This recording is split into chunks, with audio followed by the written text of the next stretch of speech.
최경영의 최강 시사.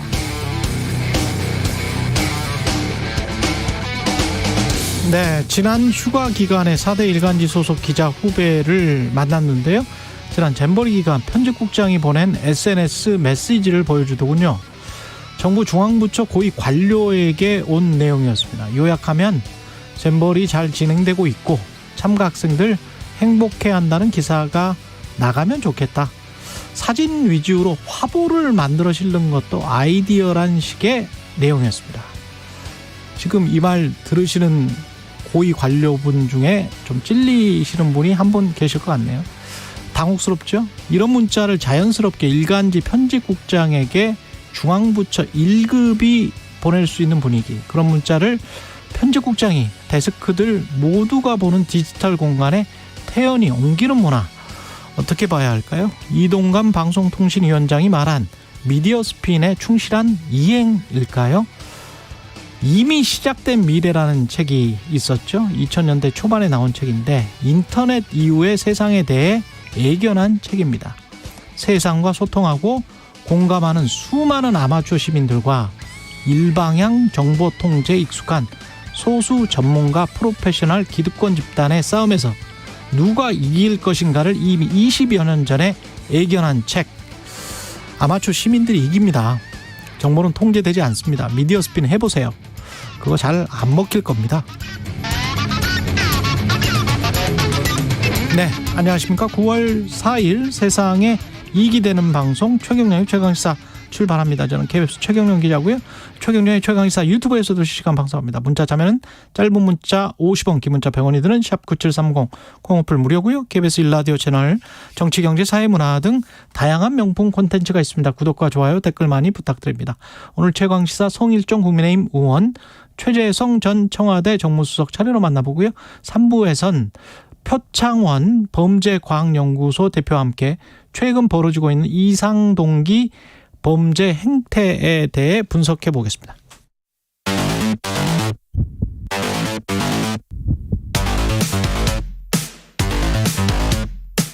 오늘 아침 가장 뜨거운 뉴스 언박싱. 네, 뉴스 언박싱 시작하겠습니다. 민동기 기자, 김민하 평론가 나와 있습니다. 안녕하십니까? 안녕하세요. 잘 쉬지는 못하셨을 거고 잘 진행하셨었죠? 아니, 네. 진행은 다른 분이 하고 저희는 뭐 늘 하던 대로 일했습니다. 잘 됐었죠? 네네. 예. 우리 김준범 기자가 훌륭한 기자여서 잘 했을 거라고 믿습니다. 오혜진 님이 최경영 기자님 푹 쉬다 오셨나요? 오늘 특히나 더욱 반갑습니다. 유비경 님이 너무너무 반갑습니다. 응원합니다. 해주셨습니다. 감사합니다. 오늘이 서희초등학교 그 교사 사망하신 분의 49제인데 그 교사분들이 집회를 하겠다는 거잖아요. 네. 예. 전국의 교사들이 모입니다. 예.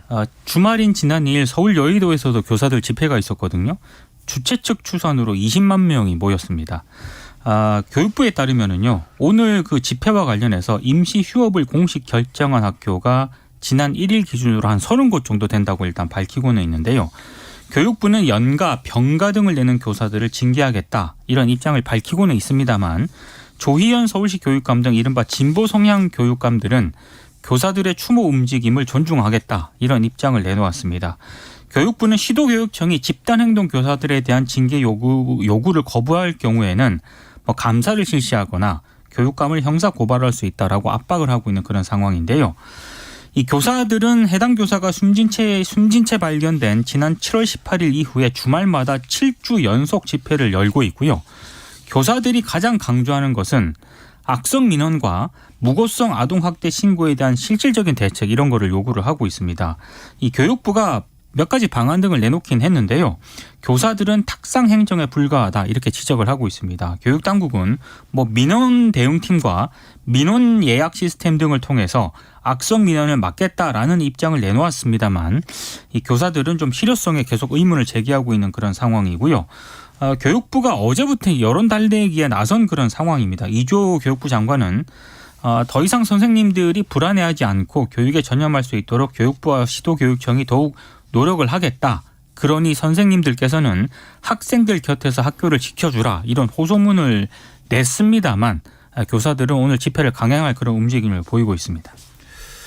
그러니까 이제 2일날 집회에 이제 주최 측 추산이 20만 명이다 이렇게 이제 말씀하셨는데 더 모인 것 같아요. 보통은 주최 측은 우린 이렇게 많이 모였다라고 얘기를 하고 그다음에 이제 경찰 측은 뭐 아니다 그렇지 않다 뭐 이렇게 얘기를 해서 추산한 숫자에 차이가 있고 뭐 이런데 실제로 모인 사람들이 20만 명이 더 될 거다라고 하는 이제 분석이나 이런 것들이 있고 그런 걸 보면은 지금 이 현장의 교사들의 이제 어떤 뭐랄까요 온도나 이런 것들은 거의 이제 끓는 점에 도달한 것이고 막 분출하고 있는 것이거든요. 그렇죠. 근데 그렇게 만든 동인이 뭐냐에 대해서 정부가 이제 면밀하게 분석을 해보는 게 필요할 것 같습니다. 지금 이 시점에 도달한 상황에서도 지금 두 분, 세 분 막 이렇게 추가적인 어떤 그 스스로 좀 극단적인 선택을 하는 이러한 교사들이 지금 또 나와서 보도가 되고 이런 상황이지 않습니까? 그렇죠.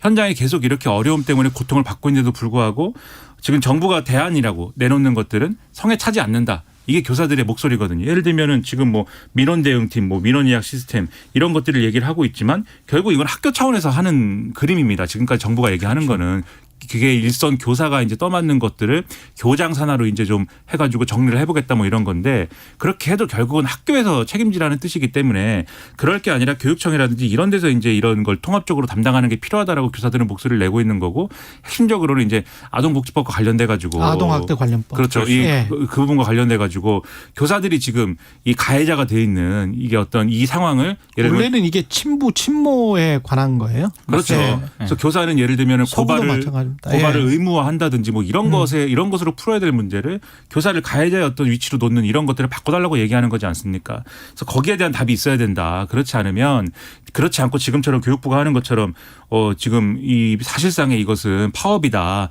파업은 용납할 수 없다. 이런 태도로 나오는 거는 이런 이제 완전히 끓는 점에 도달해 버린 교사들의 불만을 잠재울 수 없고 나아가서는 우리나라 공교육의 어떤 발전에도 그렇죠. 도움이 안 되는 상황밖에 안 된다. 이렇게 말씀드리겠습니다. 그리고 사회적으로 문화적으로 보면은 학부모들도 좀 돌이켜 봐야 될 게 있습니다. 맞습니다. 분명히 교사들을 어떤 그냥 단순한 서비스 제공자로 생각해서 뭐 을로 취급해 왔던 게 아닌지 네. 예, 그런 것들을 좀 생각을 해봐야 될 것 같고요. 홍범도 장군 관련해서 총리와 국방부가 이견이 있습니다. 그러니까 약간 정부가 오락가락하는 그런 모습을 보이고 있는데요. 한덕수 국무총리가 지난달 31일 국회 예결위 전체 회의에서 홍범도함 함명 변경과 관련해서요. 수정을 검토해야 한다고 생각한다. 이렇게 공식적으로 얘기를 했거든요. 예. 근데 지금 그 총리가 발언한 이후에 국방부 관계자가 해군에서 함명을 바꾸거나 하는 검토는 없는 것으로 알고 있다. 이렇게 답을 합니다. 홍범도함. 네. 예. 그러니까 홍범도함 같은 경우에는 해군의 1,800톤급 잠수함인데요. 총리는 좀 이름을 바꾸는 거를 검토하고 있다라고 얘기를 했고 국방부 쪽에서는 우린 그런 검토는 없다. 이렇게 얘기를 하고 있는 그런 상황입니다. 근데 배 이름을 바꾼 적은 거의 없다며요. 그러니까 실제로요. 전 세계적으로 그러니까 지난주 휴가 가셨을 때 예. 언박싱에서도 몇 번 언급을 했었는데 국가가 망한 경우 예. 그리고 이제 독재 통치자가 마음대로 바꾸는 경우 등을 제외하고는 거의 그 함명을 바꾸는 경우는 없습니다. 그리고 지금 육사 교정 내에 충무관 앞에 있는 독립영웅 5위 흉상 가운데 홍범도 장군 흉상은 육사 밖으로 옮기고 나머지 흉상은 교정 내에 다른 장소로 옮기겠다라고 하는 것도 육사의 결정이거든요. 이것도 좀 비판이 좀 나오고 있는데 애초 5명의 흉상을 외부로 옮기려다가 반발이 거세지니까 결국에는 홍범도 장군의 어떤 공산당 경력을 문제 삼아 철거하기로 한 것 아니냐 이런 비판이 나오고 있고요. 더더군다나 국방부는 더 혼선인 게 홍범도 장군 흉상을 육사에서는 철거를 하면서도 정작 국방부 청사 앞 그 흉상이 있습니다. 예. 그것도 그대로 두는 쪽으로 가닥을 잡았다라고 합니다.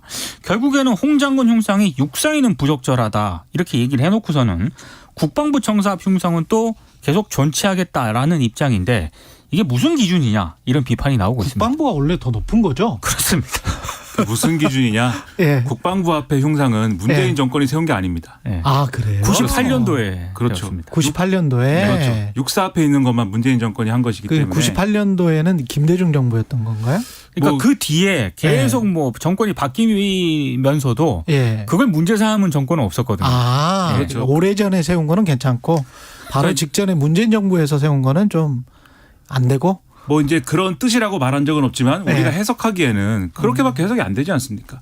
그러니까 지금 이제 여당이 얘기하는 거는 여기는 육사기 때문에 다르다 이런 거거든요. 그런데 육사 생도들이 예를 들면 그 앞에 지나갈 때 홍범도 장군 상을 보고 그다음에 예를 들면 김자진 장군 뭐 이런 상을 보고 하면서 아 김자진 장군은 사실은 공산당이 아니다. 공산당은 아니었지만 부정부주의자 아니었을까? 또는 홍범도 장군상을 보면서 홍범도 장군은 소련 공산당에 입당을 했다든지 뭐 이런 생각을 하겠습니까? 독립운동이라는 것은 어쨌든 여러 성향을 가진 사람들이 이렇게 힘을 합쳐가지고 한국의 독립을 이뤄내는 것이고 우리 육사가 그것의 어떤 뒤를 잇는 그러한 역할을 하는 것이다. 이런 생각을 하지. 오펜하이머가 양자역학에 세운 어떤 업적이랄지 이런 것, 그다음에 미국으로부터 받은 무슨 메달 이런 것도 공산당원이었을 가능성이 있기 때문에 막 박탈하고 그래야 되는 거 아닙니까? 실제에서 미국은 그렇죠. 이제 박탈까지는 아니지만은 네. 그 영화로 요즘에 나와가지고 그렇죠. 많은 분들이 네. 많이 아시는데 그렇게 돼갖고 완전히 오펜하이머는 한동안 공산주의자나 다름없는 것처럼 그게 경력에 메카시즘이 그렇죠. 그렇죠. 네. 경력에 빨간색 칠해줬다가 네. 최근에 와서야 복구가 된 거 아닙니까 그게. 그 복권된 옛날이에요. 거잖아요. 70년 전이에요. 그러니까 예. 지금 민생도 어렵고 먹고 살기도 힘들고 아우성인데 제가 얼마 전에 후배를 만났는데 애 키우는 얘기 하더라고요. 애가 아팠는데 응급실을 못 갔다. 아. 뭐 어떻게 할 수가 없었다. 그런 얘기하는데 홍범도 장군상 얘기해서 열받는다. 이 얘기를 합디다. 그러니까 이런 걸 가지고 이렇게 얘기를 할 때인가 지금 여러 가지로 유감이고 지난주에 역사적 사실은 많이 말씀드렸으니까 그렇죠. 이 얘기는 적어도 육사 옮기고 이런 것들에 대해서 역사가 평가할 거라고 보고요. 누구도 이거 긍정적으로 평가하지 못할 거라고 보고 네. 이 얘기를 가지고 더 이상이라도 더 막 넓혀가지고 지금 뭐 잠수함 이름을 바꾼다, 네. 뭘 바꾼다 그만했으면 좋겠습니다. 그때 지난주에 제가 안 들어서 육사의 적통이 그래서 뭘로 결정이 났어요? 독립군 아니에요? 독립군이라고 해야 되는 거 아니야? 우리는 여하튼 독립군이라 신흥무관학교고 독립군이다. 네. 이렇게 말해야 되는 입장 아닙니까? 우리가 근데 대한민국이라면. 소련 공산당 경력은 예. 뭐 어쨌든 사실이지 않냐. 그러니까 근데 3.1운동과 임시정부가 우리 헌법 전문에 나와 있는 우리의 법통이잖아요. 그렇죠. 적통이잖아. 네. 거기가. 그러면 좀 육사의 가장 위는 신흥무관학교 이영 선생이 세운 그 신흥무관학교가 육사의 법통이 돼야 되는 거 아닙니까?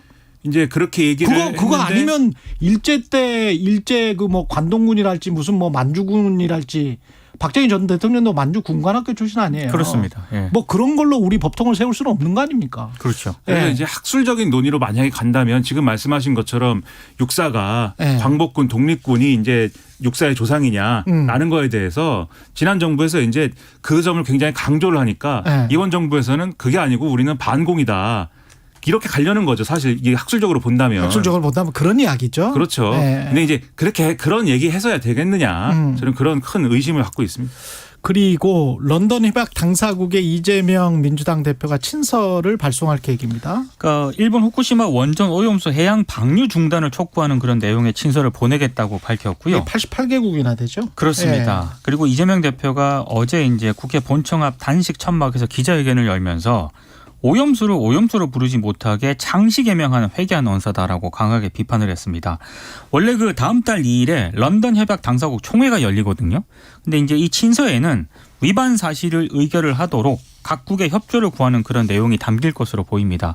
민주당은 오늘 국회에서 오염수 방류에 반대하는 각국 관계자들과 함께 방류 중단을 촉구하는 국제 공동회의도 열 예정인데요.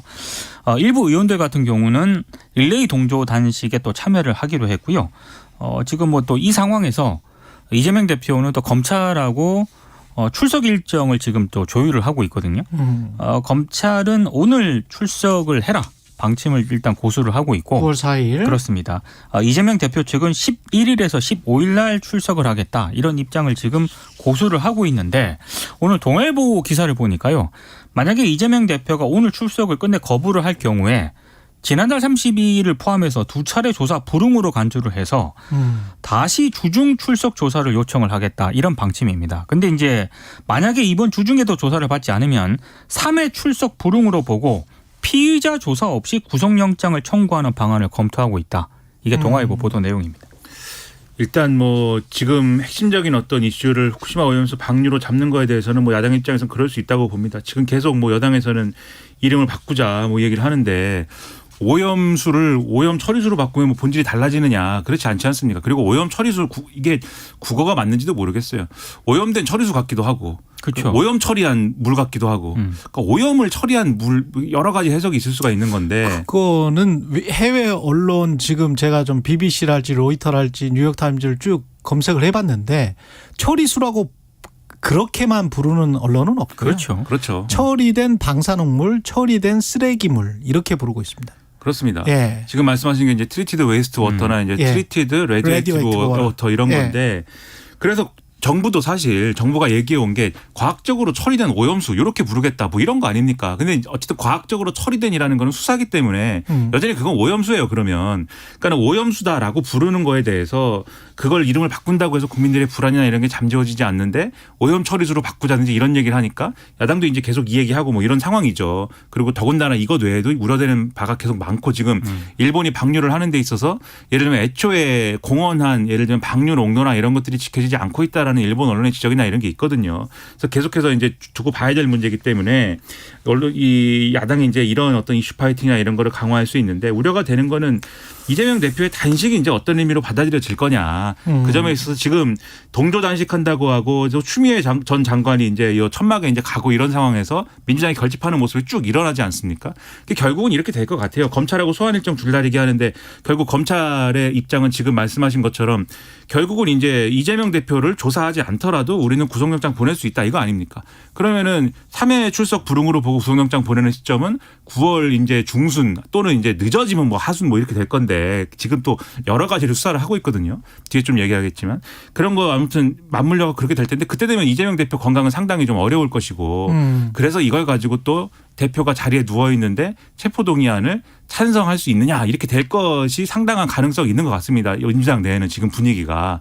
근데 그렇게 되면 애초에 공언했던 사법 리스크나 이런 거 어떻게 되는 거냐라는 쟁점이 또 생기고 그러면 단식 왜 했느냐 이렇게 되는 거거든요. 그런 리스크를 좀 벗어나기 위해서라도 이 단식은 단식대로 하더라도 투쟁대로 하더라도 이런 이제 이재명 대표를 둘러싼 이 문제에 대해서는 본인이 어쨌든 명확한 입장을 밝히고 끊고 가는 게 필요하지 않느냐 이런 얘기 나오니까 거기에 대해서도 귀를 기울이는 게 필요하다는 생각입니다.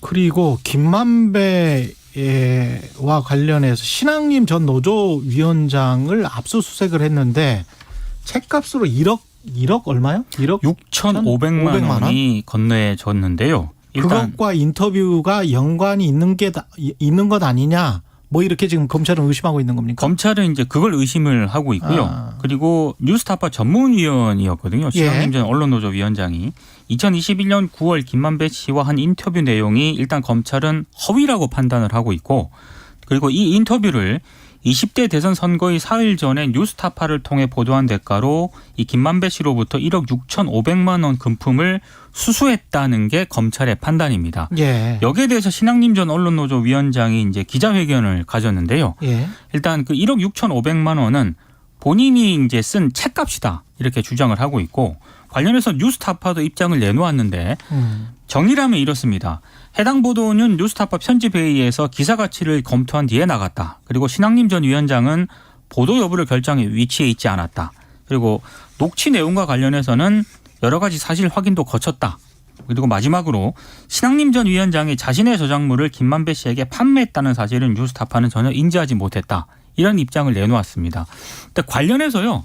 또 오늘 또 뭐 새로운 검찰발 보도가 하나 또 보도가 됐는데 최근 대장동 개발 사업 관계자로부터 김만배 씨가 첫 100억 정도를 출연해서 신앙림 전 위원장을 이사장으로 하는 언론재단을 만들겠다 이런 말을 이 관계자가 검찰에서 진술을 했다는 겁니다. 그건 2021년에 그렇습니다. 한 것이고. 그런데 이제 이 관계자는 실제로 100억이 나간 건 아니고 재단 출범이 실현되지도 않았다라고 일단 얘기는 하고 있습니다만 어찌됐든 이 발언이 오늘 또 일부 언론을 통해서 보도가 되고 있습니다. 결국은 1억 6,500인가요? 1억 5,600인가요? 1억 6,500만 원. 1억 6,500만 원을 책값으로 받았다. 이거는 되게 비상식적인데 이건 말이 안 되는데 신앙림 위원장 전 위원장이 이걸 받은 이유가 뭐냐?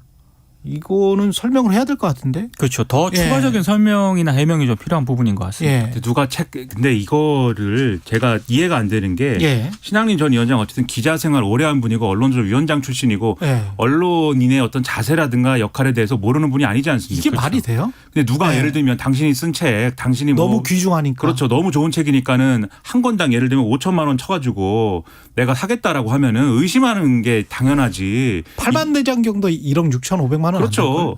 이 돈을 나한테 주겠다는 거구나. 이렇게 생각을 해야지. 누가 이걸 받습니까? 이게 말이 됩니까 이게. 이게 출판계라든가 책 예. 내보신 분들 아시겠지만 이건 상당히 비상식적인 금액입니다. 저도 책 써봤는데 누가 5천만 원에 한 권 주고 한 권 사겠다고 그러면 저는 안 팔 겁니다. 그거 나중에 어떤 문제가 될 줄 알고 그거를 받습니까? 그리고 애초에 이제 이 부산저축은행 관련된 이 문제는 사실 이 김만배 씨의 주장을 얘기한 이제 신학림 이 전 위원장의 인터뷰가 아니라 사실 박영수 특검과 그렇죠. 관련돼 가지고 제기된 의혹이었고 거기서부터 시작된 거거든요. 그렇죠. 그러니까 이 의혹은 별개로 또 놓는 게 필요한데 지금 검찰이 조사를 해보니까 김만배 씨가 자기가 어쨌든 이 상황을 좀 왜곡하겠다라는 취지로 인터뷰를 하겠다라고 주장을 주의했다라는 것과 그리고 여기 등장하는 조우영 씨 있지 않습니까? 커피를 타줬다고 하는 네. 윤석열 대통령이 타줬다고 하는 이 사람도 검찰 조사에서는 처음에는 뭐 그랬던 것 같다라고 이 얘기를 하지만 검찰 조사에서는 아니라고 지금 얘기를 하고 있다는 거고 남욱 변호사도 그게 아니다라고 얘기를 지금 하고 있다는 거예요. 그럼 검찰의 어떤 시각대로 보면은 김만배 씨가 완전히 거짓말 인터뷰를 하고 신학림 전 위원장이 거기에 돈 받아가지고 뭔가 이렇게 조력을 한 것처럼 지금 돼버린 거지 않습니까?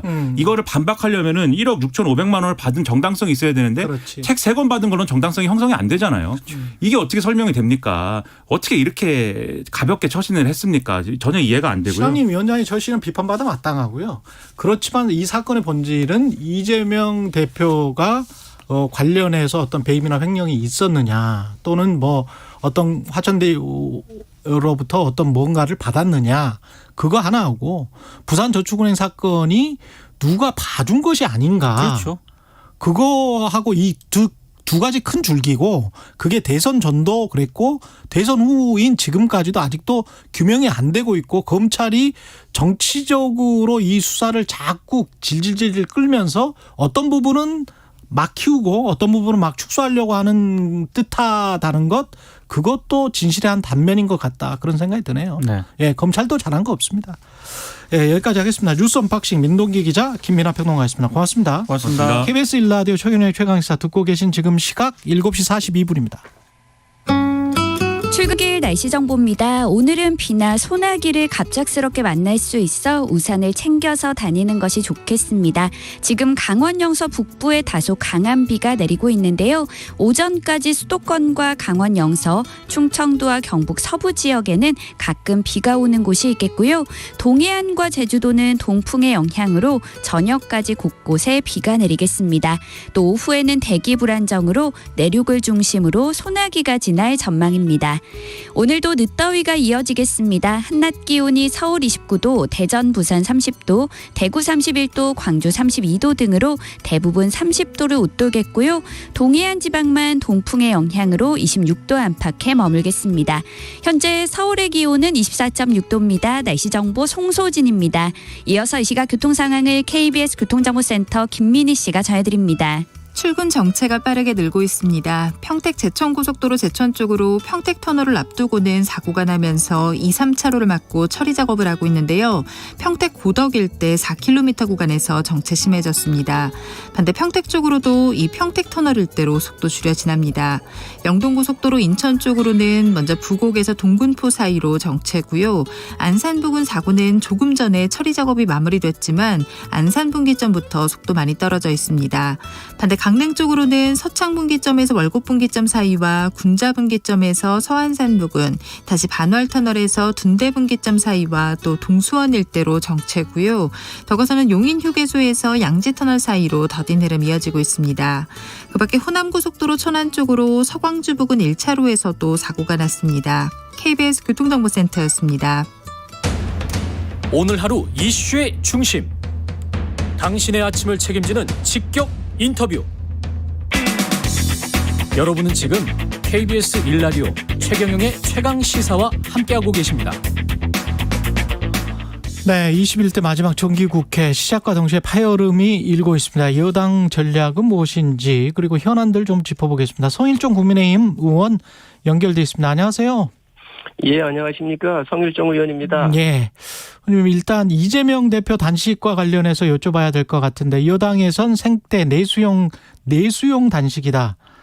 내수용 단식이라는 게 내수 수출 뭐 할 때 이 내수입니까? 내부 문제겠죠. 아, 내부 문제. 예. 예. 민주당이 지금 현재 굉장히 어려움이 있잖아요. 예. 그러니까 내부의 결속을 다지기 위해서는 외부로의 공격을 집중을 하면 예. 내부의 비판이나 이재명 대표에 대한 비판들이 단식하고 있는 당대표에 대해서 누가 나서가지고 비난하기가 인간적으로 어렵죠. 지금 내부가 복잡하기 때문에 예. 요 문제를 외부로 공격을 통해서 내부를 입단속을 하려고 하는 그런 전략이지요. 저희도 옛날에 야당할 때 그런 일이 있었습니다. 아, 그래요? 내부 결속력이다. 내부 결속력. 결속력. 그렇습니다. 예. 예. 그럼 체포 동의안 표결까지 뭐 이렇게 고려한 그런 행보라고 보세요? 한 보름 정도 남은 것 같은데? 지금 예. 단식회에는 예. 검찰 출석 요청을 피할 방법이 이재명 대표가 없지요.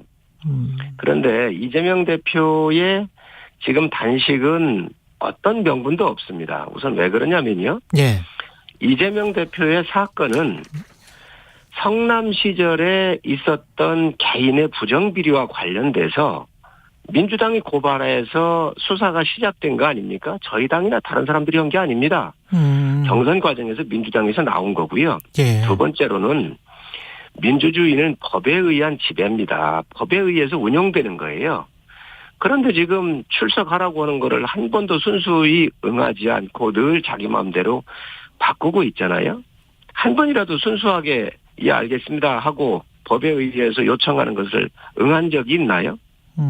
정적 제거라고 그러면서 아니 내부에서 고발하고 이루어진 거에 대해서 당당하게 당당하면 자기가 나간다 그랬잖아요. 그런데 당당하게 한 번도 나간 적이 없습니다. 그래서 이러한 민주주의 작동 원리를 지금 제가 볼 때는 파괴하고 있기 때문에 어떤 명분으로도 이 부분에 대해서는 이재명 대표가 할 말이 없을 겁니다. 그렇군요. 예. 그 여론은 어떻게 움직일 거라고 보세요? 문재인 전 대통령도 이제 격려 전화를 했고 그러면서 이제 단일 대우를 형성하는 오히려 그런 모양새도 좀 나오는데 어제 그 장외투쟁을 했는데 나온 분들이 한 5천여 명 조금 넘는다는 거 아닙니까? 예. 제가 볼 때는 지금 이재명 대표께서 이것을 하는 것은 제가 볼 때는 지금 명분을 다 잃은 거 아니겠어요? 명분을 잃었다. 그렇습니다. 예. 그렇기 때문에 국민들께서 이재명 대표가 검찰 출석에 여러 가지 이유를 달아서 단식을 하고 있는데 예. 지금 탈출구가 없는 거지요. 그렇기 때문에 이 단식을 통해서 동정심을 유발을 하고 또 오염 처리수에 대한 반일 감정을 이용을 해서 거리로 뛰쳐나가고 싶은데 이재명 대표의 이 꼼수를 국민들께서 다 알아버리신 거예요. 그래서 지금 현재 국민들께서 이재명 대표를 버린 겁니다. 이거를 정확하게 아셨으면 좋겠어요. 오염수 그 3대 요구사항 중에 오염수 관련해서 오염수 방류를 반대하는 거를 분명히 천명하라 정부가 이런 요구사항이 있잖아요. 그러면은 문재인 대통령 때부터 그 비난을 했어야지요. 2020년도에 10월 달에 저희 당이 비대위가 열렸었을 때 문재인 정부가 그 어떤 것도 이 후쿠시마 오염수에 대해서는 처리에 대한 대책을 전혀 없었습니다. 그래서 2020년도 10월에 저희가 이 문제 제기를 했고 그로부터 9개월 뒤에서야 문재인 정부가 21년 7월에 킨스의 김홍석 박사를 IAEA에 파견하기 시작합니다. 그리고 8월 달에 1개월 뒤에 원자력 안전위원회에다가 이 TF팀을 만들지요. 이 TF팀을 만들었는데 이 TF팀에서 다 검토를 해가지고 우리 바다에 미치는 영향은 미미하다라고는 결론을 청와대에 다 보고합니다. 지금 문재인 대통령께서 이 사안을 정확하게 알고 계세요. 그리고 문재인 대통령 정부에서부터 과학적으로 접근할 문제라고 하는 거를 다 정의용 장관부터 얘기를 했고요. 이거를 지금 현재 이재명 대표께서 모른다고요? 정확하게 알고 있습니다. 그런데도 지금 본인의 사법 리스크는 오로지 이 문제로밖에 접근할 수가 없잖아요. 그렇기 때문에 지금 현재 이재명 대표가 단식을 하고 있고 이 명분으로 인해서 본인의 사법 리스크를 빠져나가려고 하는 꼼수입니다. 그 오염수와 관련해서 정확하게 알고 있다라고 말씀을 하셨는데 그게 이제 과학적으로 안전하다는 것을 이재명 대표도 정확하게 알고 있다. 그렇게 지금 주장하시는 거잖아요. 물론이죠. 예. 민주당도 집권을 경험했던 정당이고요. 거기에 과학자들이 없겠습니까? 그래서 이거를 보고를 못 받았다고 한다면 또 이러한 판단을 못 한다고 한다면 아니 이재명 대표가 대통령이 됐다고 한다면 외국 나가서 어떻게 다른 나라의 이러한 상식선에 기반을 두지 못하는 대통령인데 다른 나라 대통령들하고 정상들하고 대화를 할 수가 있겠습니까? 근데 그 설사 과학적이라고 하더라도 과학적으로 뭐 안전하다고 하더라도 가령 수영장에서 우리가 오줌을 싸면 뭐 그게 인체에 미치는 영향은 별로 없잖아요. 근데 오줌 싸는 사람 나가라고 하잖아요. 우리가 화를 내고. 그건 일단 이제 반대를 하고 어떤 정부가 일본이 하는 행위는 거의 쓰레기 투척행위다. 이건 좀 문제가 있는 건 아니냐. 이렇게 말할 수는 없었던 건가요? 지금 현재 예. 정확한 지적을 하셨는데 예. 자기 집 앞에 예. 하수가 처리돼서 하수 처리나 이제 하수 같은 경우는 다 관로로 묻잖아요. 예. 자기 집 앞에 하수 처리한 관로가 지나가도 기분이 안 좋죠. 그게 바로 정서적인 문제입니다. 그렇죠. 예. 그래서 저희가 늘 얘기한 게 이 부분을 찬성할 수는 없지만 예. 국제적으로 다 검증을 해서 생태계에 미치는 영향이나 인체에 미치는 영향이 적다고 한다면 그거에 대해서 꼼꼼하게 체크를 하고 잘 돌아가는지를 검증하자고 하는 것이지요. 우리가 과학의 영역과 정서의 영역이 분명히 틀리거든요. 정서의 영역으로는 우리가 동의할 수가 없는 겁니다. 그러나 문명 국가인데 우리도 또한 그러한 원자력이 작동돼 있고 여러 가지를 공업용수나 폐수가 다 나가고 있는데 그런 것들을 다 고려할 수밖에 없는 것이 국가 아니겠습니까? 그 용어 변경과 관련해서는 의원님은 어떻게 생각하세요? 처리수. 그 상식적으로 예. 판단해야 될 문제지요. 예. 지금 IAEA를 비롯해서 11개 국가가 다 함께 공동으로 참여해가지고 알프스에 대한 검증을 거쳤단 말이지요. 그리고 이게 국제 기준에 부합하는지 생태계 영향이 없는지 이런 것들을 다 기준점으로 만들어 놓은 것이 국제 기준이에요. 예. 그 국제 기준이 생태, 의학, 해양, 원자력 이런 모든 것들을 다 고려해가지고 암 발생 확률이 100만 분의 1 정도 나오는 확률이라고 하는 게 이제 국제 기준이잖아요. 그런데 이 국제 기준보다도 지금 후쿠시마에서 이게 후쿠시마의 국제 기준이 1mm 시버트 아니에요. 예. 그런데 1mm 시버트보다도 1000분의 1 이하인 마이크로 시버트로 내보내겠다는 거잖아요. 그렇기 때문에 지금 국제 기준보다도 1000분의 1 이하로 나가도록 지금 그 기준이 되어 있고 그보다도 좀 더 낮추어서 지금 나가고 있는 건데 이러한 상식의 문제를 지금 문제가 있습니다. 이거를 오염수라고 부르는 것은 문제가 있는 것이고요. 두 번째는 어민들께서 지금 난리가 나신 거 아니에요. 오염수라고 하니 수산물 소비가 어렵고 힘들다. 그러니 이런 부분에 대해서 과학적으로 검증됐고 이런 것을 국제적으로 다 서로 합의가 된 내용이니까 오염 처리수로 불러달라고 하는 거거든요. 이미 저는 이게 3월부터 오염 처리수가 맞다라고 얘기했던 사람입니다. 그렇기 때문에 이 부분은 상식선에서 판단을 할 문제라고 생각을 합니다. 오염 처리수가 맞다. 마지막 당 현안도 좀 여쭤보겠습니다. 이준석 전 대표가 홍준표 시장과 만나서 윤핵관을 보면 열받아서 보수 확장보다는 정리해야겠다는 생각이 든다. 과거에 제 프로에 나와서 유혈 진압이라도 해야 되겠다라는 이야기까지 했었거든요. 어떻게 보십니까? 이 대표야 지금 개인적인 신분이니까 예.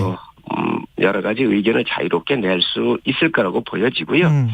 그러나 정치는 감정으로 할 수 있는 게 아니지요. 어제 대립했던 사람들이 내일이면 또 협력 대상자로 변할 수도 있는 것이 정치 아니겠어요? 그렇기 때문에 그 넓은 폭을 보고 정치를 하는 게 저는 맞다고 보고요. 당을 위해서 뭐 늘상 쓴소리도 하고 있기 때문에 그만큼 당이 열려 있는 거 아닌가 생각을 합니다. 당이 열려 있다. 한 가지만 더 질문하겠습니다. 그 박정훈 대령에 대한 그 구속영장 기각이 됐단 말이죠. 이거는 정부가 국방부가 처음부터 무리했던 거 아닙니까? 바로 이제 그런 부분들이 상권 분립에 작동되고 있는 게 저희 나라인 거지요. 구속을 안 해도 수사하는 데는 큰 문제가 없겠다. 구속하지 말고 수사하라. 이 얘기 아니겠습니까? 이거에 대한 법원의 판단이기 때문에 존중을 해야 된다고 생각을 하고요. 박정훈 대령의 이 부분은 해병대 사령관과 박정훈 이 대령과의 관계에서 저는 문제를 좀 찾아봐야 한다고 생각을 해요. 그 장관의 오다는 정확했거든요. 그런데 그 그래요? 오다를 수행하는 사령관과 박정훈 대령관의 커뮤니케이션에서 왜 이게 명확하게 지시 명령이 침투가 안 됐는지 부분은 한번 짚어볼 필요가 있습니다. 외압은 없었다? 없었습니다. 예. 예, 알겠습니다. 국민의힘 송일종 의원이었습니다. 고맙습니다. 네, 감사합니다. 2023 KBS 1라디오 연중기획 낮은 목소리 당신의 목소리를 들려주세요. 안녕하세요. 동네에서 건강하고 맛있는 유기농 빵집을 하고 있는 오은택입니다. 저희는 12년 됐는데 개인적으로 나와서 독립을 한 거는 한 7년 됐어요. 친절한 거 하나만 믿고 손님들이 이제 여기 빵집은 친절함 그리고 맛도 일품이고 친절도도 1위다 이런 걸로 이제 입소문을 내주셔서 지금까지 홍보 하나도 없이 7년 동안 단골 손님들 덕에 이렇게 운영하게 되었습니다. 저희는 당일 생산, 당일 판매 원칙으로 하고 있고요. 빵이 남으면 동네에 장애인 복지센터나 아동 복지센터로 모든 빵들을 다 후원하고 있습니다. 6년 반 동안 빵들을 만들어서 기부를 하다 보니까 어느덧 1억 원이라는 기부금을 하였다는 영수증을 발급해 주더라고요. 그럴 때 너무 장사가 아무리 힘들고 그래도 뿌듯하고 그리고 이 마음은 항상 초심을 잃지 않고 변치 않는 마음으로 빵집을 운영하도록 하겠습니다. 정성스레 맛있게 빵을 항상 만들고 있으니까 지나가시다가 요즘 밥값도 많이 올랐는데 너무 배고프시다 그러면은 항상 저희 빵집 찾아주세요. 건강하고 맛있는 빵들 많이 정성스레 많이 만들어 놓겠습니다. 동네 빵집 많이 찾아주세요. 서로를 좀 더 이해하고 갈등을 줄여갈 수 있길 희망합니다. KBS 1라디오 연중기획 낮은 목소리였습니다.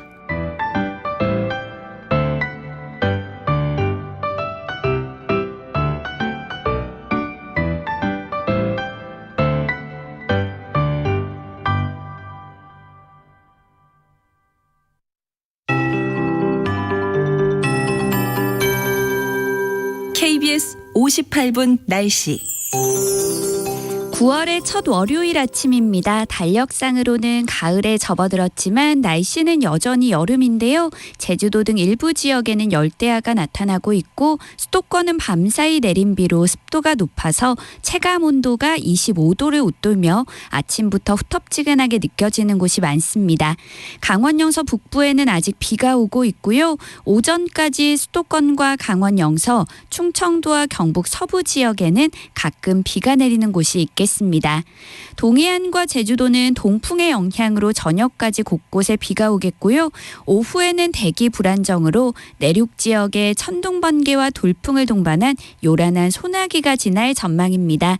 오늘은 이렇게 비나 소나기가 내리는 지역이 많아서 작은 우산을 챙겨서 다니시면 좋겠습니다. 예상 강수량은 경기 북동부와 강원 영서 북부는 10에서 60mm, 서울을 포함한 그 밖의 지역은 5에서 40mm 정도가 되겠습니다. 되겠습니다. 오늘 낮 기온은 서울 29도, 대전과 부산 30도, 제주와 대구 31도, 광주 32도 등으로 대부분 30도를 웃돌며 늦더위가 이어지겠는데요. 동해안 지방은 동풍의 영향으로 강릉 26도, 울진 27도 등에 머물겠습니다. 현재 서울의 기온은 24.8도, 습도는 89%입니다. 송소진입니다.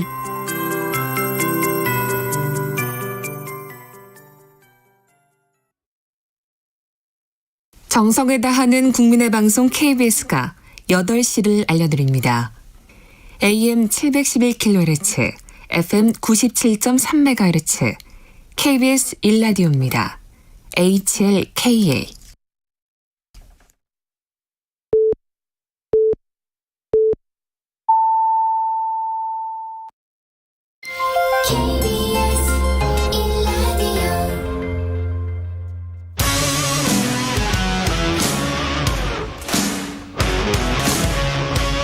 오늘 하루 이슈의 중심 최경영의 최강 시사.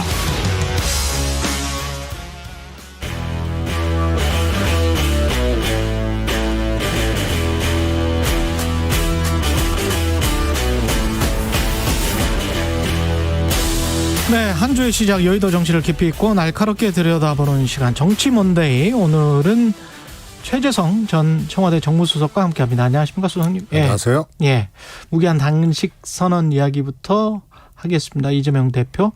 일단 뭐 여당에서는 뭐 내수용 선택 뭐 이런 이야기를 하고 있고 굉장히 비판하고 있는데 그 야당에서는 어떻게 생각을 하세요? 사실 이재명 대표의 단식 문제는 예. 그 단식이라는 방법을 포함해서 사실 저는 한 5월 초, 4월 말 5월 초쯤으로 기억을 하는데 그때도 이제 후쿠시마 오염수 그 즈음에 이거 큰일 났다. 나라가 이래서 어떡하냐 해서 대표로서 단식을 포함해서 비상한 결단을 할 수밖에 없지 않느냐라는 얘기를 저는 직접 들었어요. 예. 이재명 대표에게.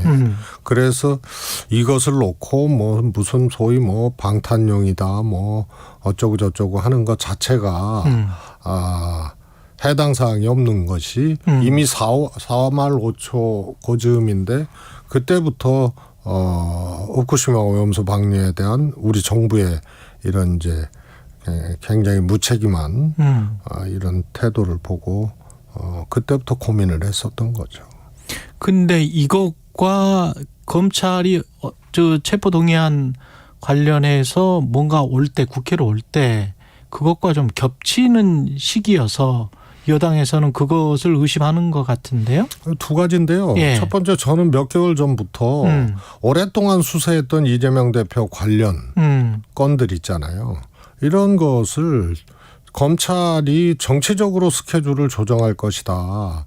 다시 말해서 한 4, 5월쯤에 수사 시작하면은 8월 이전에 소위 말해서 영장 청구하기 어렵잖아요. 예. 근데 길게는 2년 뭐 짧게는 1년 반 예. 정도 이렇게 수사를 해온 사안들을 8월 이전에 영장 청구를 못 한다는 거는 안 한다는 거는 그거는 정치적으로 해석할 수밖에 없거든요. 검찰의 예. 행태에 대해서. 그래서 정기국회 열려야 아마 체포동의안을 통해서 영장 절차를 진행을 할 거다라고 예. 수개월 전부터 저는 얘기를 했어요. 예. 그래서 시점상 이것은 검찰의 정치적인 스케줄을 앞에 놓고 있는 것이다. 검찰의 정치적인 의도를 인정한다고 하더라도 그걸 오히려 역으로 쳐버리기 위해선 오늘 뭐 가령 뭐 소환 통보를 했다라고 하면 뭐 안 한다고 했지만 안 간다고 했지만 그냥 가버리는 건 어떻습니까? 아니 이제 대표는 예. 원래 이제 8월 달에 가버리겠다 그랬잖아요. 예. 가겠다 그랬잖아요. 그럼 예. 5일 차이 나는 거거든요. 검찰의 일정하고. 그렇잖아요. 8월 그렇죠. 30일 날 가겠다고 했는데. 예. 그러면은 검찰이 그때 준비가 안 돼 있어서 못 온다. 그래서 안 된다. 예, 수사 진행 상황 그러면은 때문에. 지금 토요일, 일요일 끼고 5일이거든요. 5일 차이거든요. 그럼 사실상 3일 차이예요. 그러면 이재명 대표가 가겠다고 하는 30일은 그 날짜는 안 되고. 예. 지금은 4일 아니면 안 된다 그러고 그럼 대표로서의 어떤 일정도 있고 그런 거 아닙니까? 그래서 9월 중순에 가겠다고 러프하게 일정을 또 이재명 대표가 제시를 했어요. 9월 중순쯤에. 네, 그래서 이 문제는 언제 출두하느냐 또 언제 영장 절차에 들어가느냐의 문제는 철저히 검찰의 정치적 스케줄 정치적 의도가 있는 스케줄이라고 저는 그렇게 단정할 수밖에 없어요. 이거는. 근데 이제 국회에서 또 그래가에서 체포동의안이 뭐 부결되고 그러면 그게 오히려 민주당이나 이재명 대표에게 불리한 거 아닙니까? 두 가지인데요. 예. 저는 뭐 부결될 수도 있고 또 그렇지 않을 수도 있다고 봅니다. 왜냐하면은 이 부결이 않는 이제 부담도 있고요. 그래서 이재명 대표가 지금 굉장히 뭐라 그럴까요? 이 야당 대표로서 또 정치 지도자로서 결단하는 모습, 정면 돌파하는 모습 예. 이런 것에 시동을 건 것이 사실은 4월 말 5월 초에 제가 직접 들은 이제 단식을 포함한 비상한 결단이 필요한 거 아니냐라는 생각. 그 뒤로 영장 심사를 피하지 않겠다. 방탄하지 않겠다고 예. 대표 연설에서 얘기를 했잖아요. 그랬죠. 그래서 이게 이재명 대표의 생각과 행간을 읽을 수 있는 이 장면들이었거든요. 그리고 단식이에요. 그래서 저는 뭐 법에도 없고 뭐 규정에도 없지만 체포동의안이 정기국회 때 이제 9월에 만약에 올라온다면 그것을 표결하지 아니하고 당론가결 연후에 심사 받겠다. 이렇게 저는 나올 수도 있다고 봅니다. 이재명 대표가 예, 당론 가결 연후에 심사를 받겠다. 가결이냐 부결이냐 이제 이런 문제로 들어가지 않고 그게 이제 오히려 검찰이 휘말리지 않겠다. 예, 검찰의 전략에 체포동의안이라는 것이 사실은 구속을 의미하는 게 아니잖아요. 그렇죠. 가결된다 하더라도 예. 일정 시간에 이제 영장 결과가 나오기 전까지 실질 심사를 받아봐야죠. 예, 구금 상태를 얘기하는 건데 그것이 어떻게 보면은 치욕일 수도 있고 억울하고 분노스러운 이재명 대표 입장에서는 치욕일 수도 있지만 정면 돌파 기조로 따지고 있으면 일종의 아주 평화적인 이 정면 돌파, 저항 이런 걸로 또 해석될 수도 있기 때문에요. 예. 그렇게만 부결될 경우에 후폭풍 뭐 이렇게만 볼 수는 없다고 보고요. 설령 부결된다 하더라도 저는 지금쯤이면 검찰의 행태, 검찰의 시간표 이런 것에 국민적 정당성이나 동의를 얻기는 이미 어려워졌다고 보기 때문에요. 예. 1차보다 저는 후폭풍이 덜하다고 보고요. 예. 또 지금 이재명 대표 단식에 대해서 비판하는 아까 말씀드리려다 말았습니다만 그런 논리 중에 하나가 사법 리스크를 돌파하기 위한 뭐 전략적인 선택이다 뭐 이런 식으로 이제 얘기하고 폄하하는데요. 그러면은 출석할 때마다 혹은 체포동의안 올 때마다 영장 청구할 때마다 계속 굶어야 된다는 얘기거든요. 그래서 그거는 1차 때 안 그랬잖아요. 그다음에 처음에 대장동으로 체포동의안 올릴 때 그때 뭐라 그랬어요. 검찰이 그냥 한 명의 피의자의 여러 사건을 대하는 태도가 아니다. 그래서 살라미로 잘게 쓸어서 영장을 여러 번 청구할 것이다라고 얘기를 했잖아요. 예. 검찰이 그렇게 하고 있거든요. 그래서 이거는 검찰의 행태를 봤을 때도 그렇고 그것을 단식으로 사법 리스크를 돌파하겠다라고 얘기하는 것은 그거는 그럼 계속 굶어야 된다는 얘기예요. 굶었어야 된다는 얘기고. 근데 9월 중순까지 물리적으로 만약에 아까 9월 중순쯤에 이제 가겠다라고 그리고 그거를 만약에 검찰이 받아들인다고 한다면 그러면 어떻게 되는 겁니까? 그게 이제 단식을 거의 뭐 근 한 달 정도 하고 가는데 그게 조사가 가능하는 뭐 한 달은 아니고 지금 11일부터 15일인가 이렇게 제시를 했잖아요. 예. 그러니까 뭐 한 10여일 하고 가는 건데요. 예. 상관없을 것이다. 저는 먼저 그 정도 되면은 이제 매우 이제 건강 상태라든가 굉장히 힘들 텐데. 뭐 힘든 상태죠. 예. 그때 되면. 근데 그 단식에 들어가면서 요구한 게 민생 파탄에 대한 대국민 사과 그리고 오염수 방류 반대를 명확하게 천명을 해라. 그리고 국정을 쇄신하고 개각해라. 이거 세 가지였잖아요. 근데 윤석열 대통령이 지금 뭐 야당 대표와 대화도 한번 한 적이 없는데 이걸 받아들일 리는 없지 않습니까? 저는 잔인하고도 네. 이제 무지한 정권이라고 보는데요. 우선은 야당 대표, 상대당 대표가 단식을 하면요.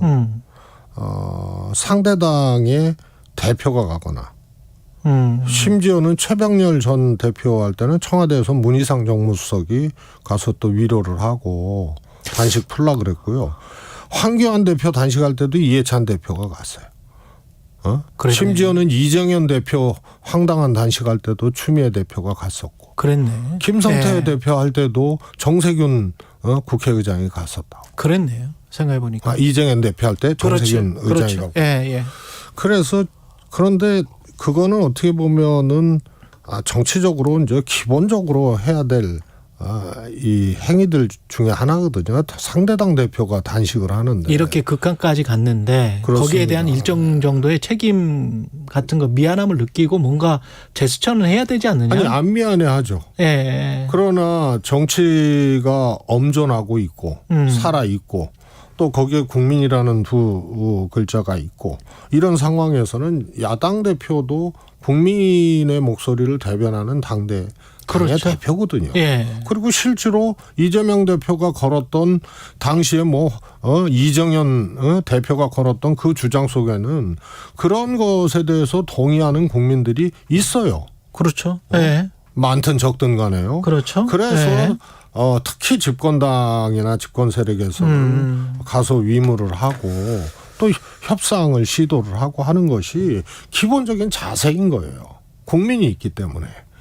그런데 아예 이것을 비아냥하고 저렇게 해버리면은요. 그러면은 정치는 어떻게 되고 앞으로 계속 극한투쟁, 극한대결로만 이어지는 거거든요. 그래서 책임지라는 의미의 집권 세력. 그게 모습과 태도는 그래서 있어야 하는 것인데 이게 완전히 실종돼 가지고요. 더 우려스럽고 걱정스러운 거예요. 육사 국방부는 뭐 안 한다고 하기는 합니다만은 육사 홍범도 장군 흉상 이전은 왜 하는 겁니까? 근데 그거는 지금 모든 사단이요. 윤석열 대통령과 정부발 싸움이거든요. 그리고 또 이념을 앞세워서 싸워야 된다고 대통령이 얘기를 하잖아요. 그래서 다 싸우는 거예요. 원래 야당이 싸우고 여당이 여권이 방어를 하고 그러는 거 아니에요? 예. 그런데 완전히 지금 대한민국은 거꾸로 됐어요. 이것에 저는 연장선상이 결국은 어줍지 않은 이념의 포로가 된 대통령과 그 대통령의 또 이념의 포로가 되는데 기여한 사람들과 또 대통령이라는 그야말로 현실 권력에 머리 숙여야 되는 집권당의 정치인들과 이런 사람들이 이런 현상을 홍범도 장군 흉상 철거와 같은 일을 가져오는데 아주 외형적으로는 일사불란하게 그동안 행위를 해왔던 거라고. 육사의 자체적인 결정은 아닐 것이다. 그럴 수가 없죠. 그럼 누군가가 지시를 했을 것이다? 저는 그렇다고 보고요. 그게 대통령실일 것이다? 저는 그렇다고 봅니다. 그러면 그 국민적인 논란이 됐는데 문재인 전 대통령이 이야기한 것처럼 대통령실이 나서서 논란을 좀 정리를 하고 흉상 계획을 철회하는 게 맞습니까? 아니면은 이렇게 해서 총선에도 글쎄요, 봉오동 전투랄지 홍범도 장군의 위상이랄지 뭐 이런 것들을 생각을 하면 사람들이 홍범도 장군을 나쁜 사람으로 보는 사람은 없는 것 같은데 한국 사람 중에서는 아니 저게요 현 정권에 의해서 헌법을 부정하는 그런 일종의 반헌법적 쿠데타 같은 거예요. 왜 하는지 왜냐하면은 우리 헌법 전문에 있잖아요. 3.1운동으로 이 설립된 임시정부의 법통을 이렇게 나와 있다고요. 그렇죠. 우리 헌법 전문. 그렇죠. 그러면 임시정부는 3.1운동 때문에 생겼다고 임시정부 그때 이 헌령에서도 그렇게 나와 있고. 그렇죠. 또 재헌헌법에서도 전문에 3.1운동 계승이 나와 있다고요. 그래서 3.1운동과 임시정부는 우리 정부의 적통이에요. 그리고 임시정부의 군대가 뭐예요? 광복군 아니에요. 그렇죠. 그런데 광복군 이전에도 있었거든요. 네. 그래서 홍범도 장군의 대한독립군과 그다음에 김자진 등의 북로군 정서, 네? 그다음에 이것이 대한독립군단으로 합쳐지고 그리고 그 뒤에 광복군까지 간 거 아니에요. 네? 그래서 이게 우리 군대의 적통이에요. 뿌리예요. 정부는 자꾸 이제 이거 헌법 부정이죠, 이게. 2018년 3월 설치 당시부터 공산주의 논란이 있었다, 뭐 이런 식으로 이야기를 하는데. 아니, 그건 일부가 그렇게 얘기를 할 수가 있지만 적어도 홍범도 장군은 저는 개인적으로 공산주의 뭐 입당 권력이든 뭐든 이런 것들이 독립운동했던 분들이 당시 상황에서 불가피한 선택이든지 혹은 또 자신의 소신에 따른 선택이든지 독립운동과는 좀 별개로 그것을 봐줘야 된다는 저는 개인적으로 그런 생각이에요. 아니 이런 식으로 따지면 우크라이나 같은 경우도 소련군이었는데. 당연하죠. 1950년도에 소련군이었는데 그러면 우크라이나는 자유가치동맹을 지금 같이 한다고 자유와 번영을 같이 하겠다라고 대통령이 직접 이야기를 했잖아요. 그거는 역사의 부정이죠. 그러면 그 사람들은 다 공산주의 후손들 아닙니까? 그러니까요. 젤렌스키 대통령은 어떻게 할 거예요? 네? 남로당에 이게 말이 이게 수개로 사형 선고까지 자꾸 정부가 이런 식으로 말을 하는 건 조금 이상한 것 같아요. 그래서 그게 어줍지 않은 이념의 포로가 되면 사실은 굉장히 이게 무서운 거예요. 그리고 온전히 이거는 대한민국과 국민들의 엄청난 이제 손해로 오게. 그럼 중국이랑 베트남이랑 다 수교를 끊어야 되는 거 아니에요? 다 공산당 정부인데?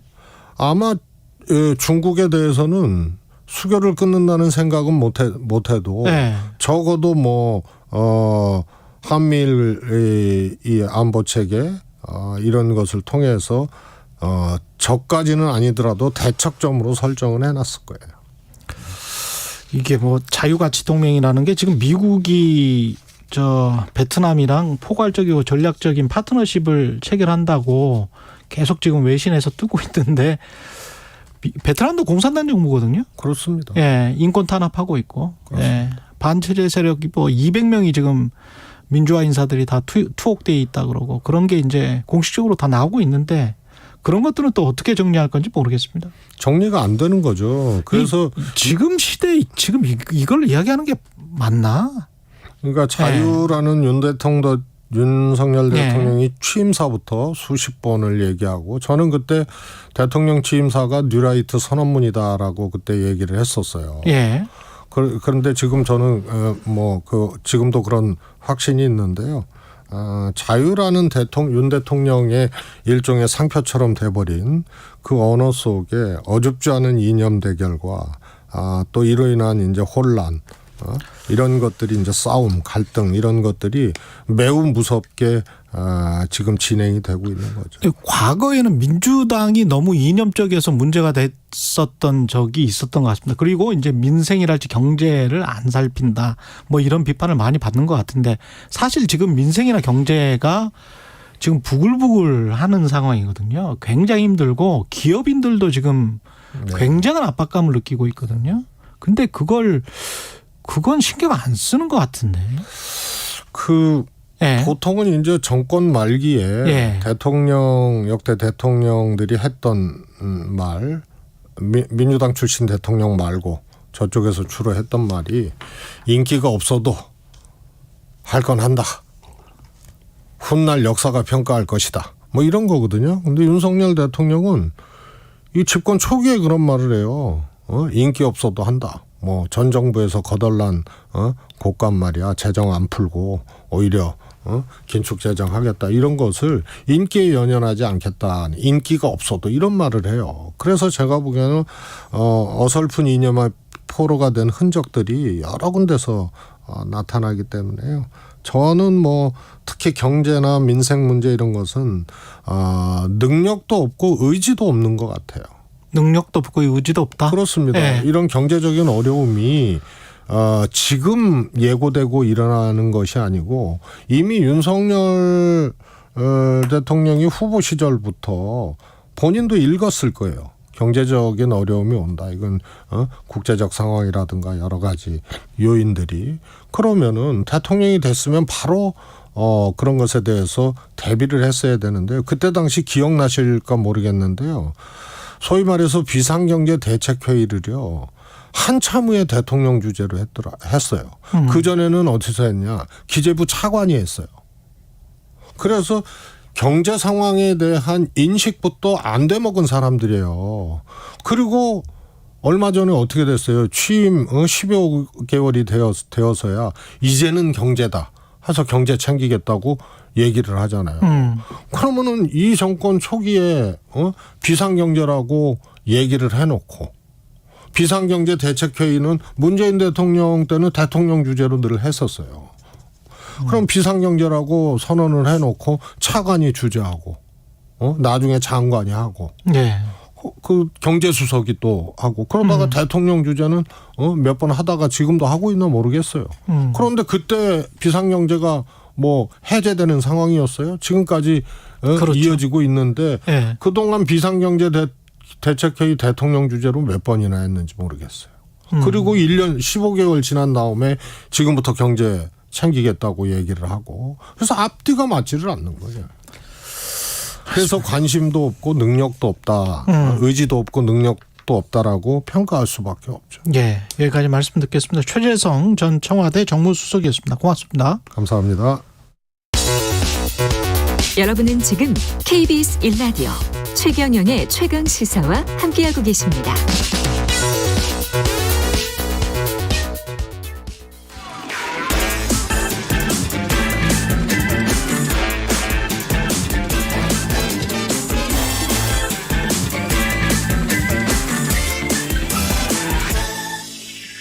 네, 한번더 뉴스 오늘은 정은정 작가와 함께합니다. 안녕하십니까? 네, 안녕하세요.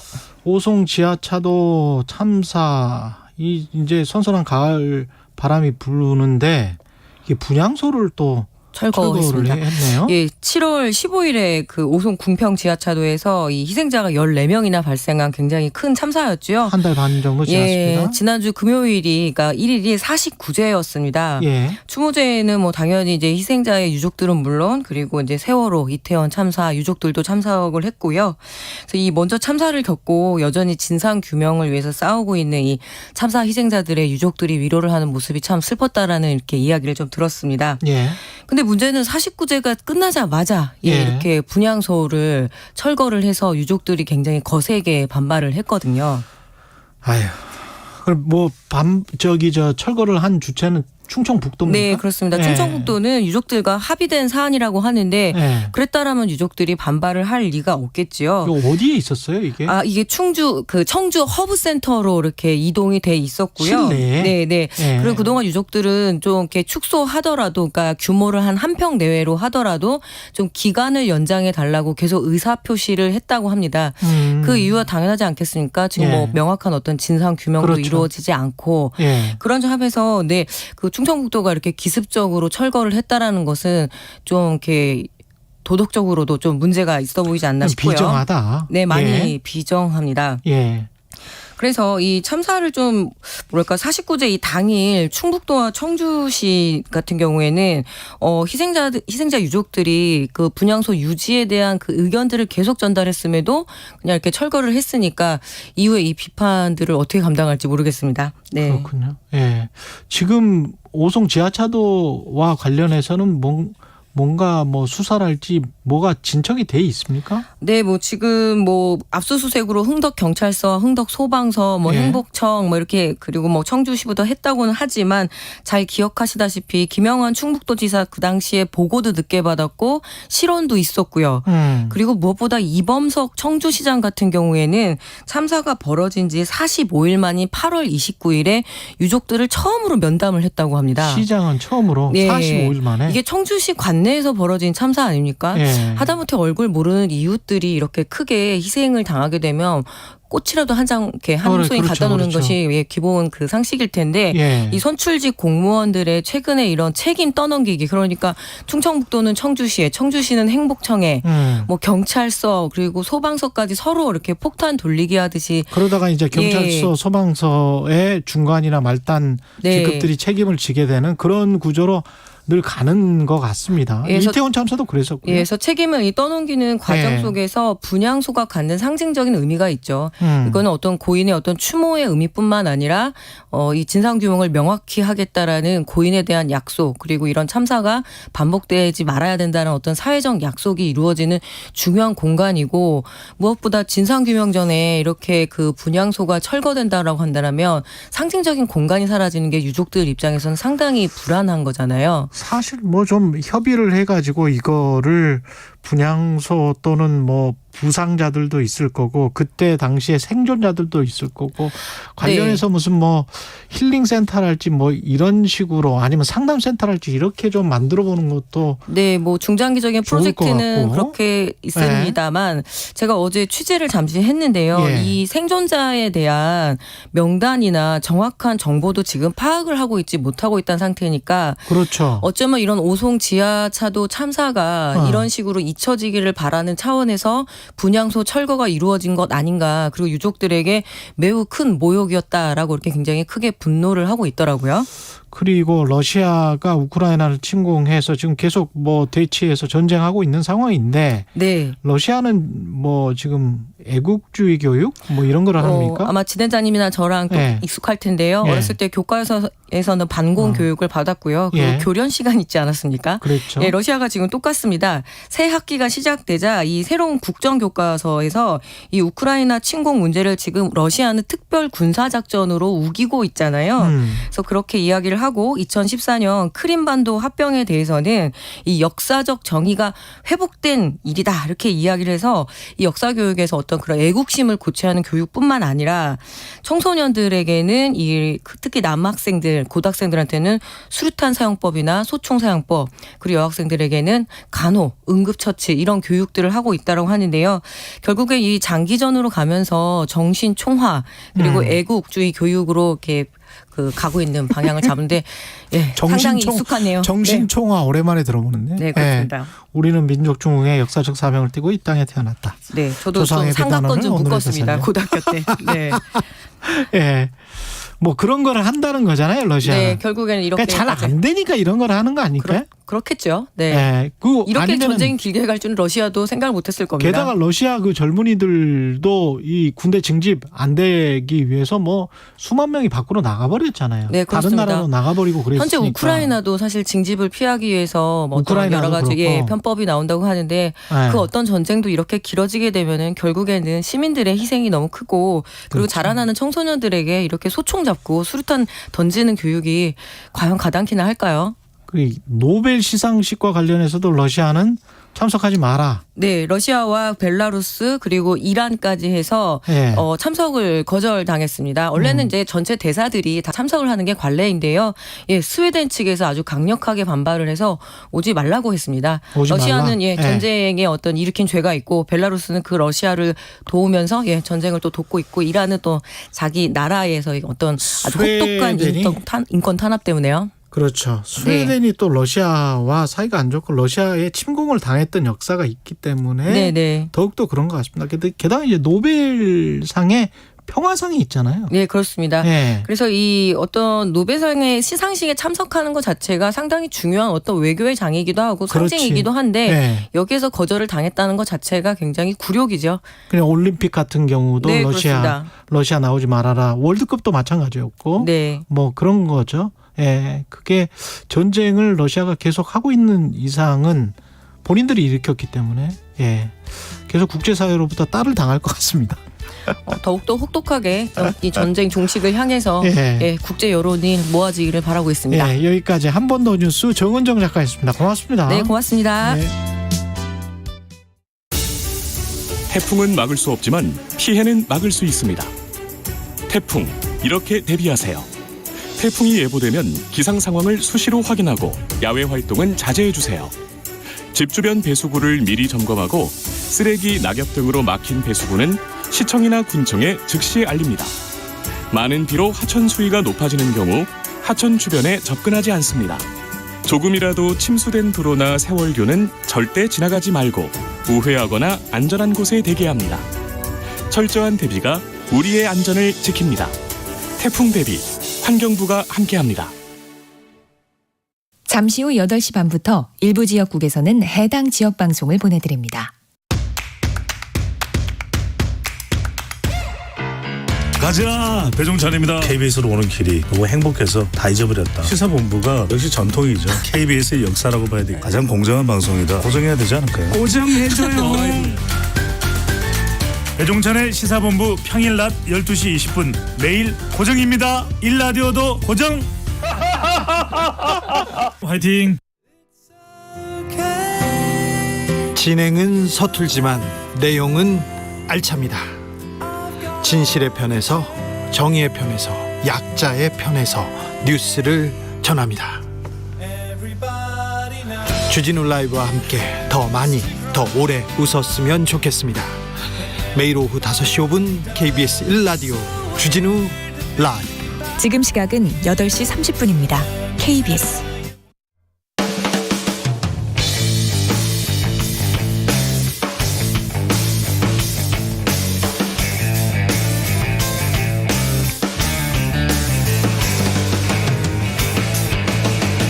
최경영의 최강 시사.